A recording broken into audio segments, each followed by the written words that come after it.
नाच गाना खाना तीनों ही देखना। हाय फ्रेंड, देखो দুপুরবেলা রুই মাছের দাগা আর গাঠি কচু, লঙ্কা, পেঁয়াজ, রসুন সব নিয়ে আমি তো চলে এসেছি সুন্দর একটা রেসিপি করব।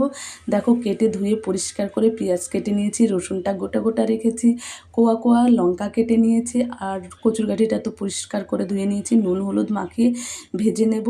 এটা একটা সুন্দর রেসিপি হয়ে যাবে না দুপুরবেলা।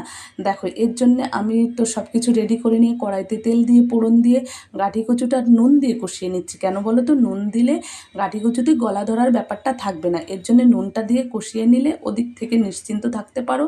তারপরে দিয়ে দেবো এর মধ্যে আমি পেঁয়াজ রসুনটা কি বলো তো অ্যালার্জির থেকেও বাঁচা যাবে, কারণ কচুতে অনেকের অ্যালার্জি থাকে। তাই আর কালারের জন্য একটু লঙ্কা গুঁড়ো জিরে গুঁড়ো দিয়ে দিলাম, দিয়ে কষিয়ে জল ঢেলে দিয়ে মাছটা দিয়ে ঢাকা দিয়ে দেবো।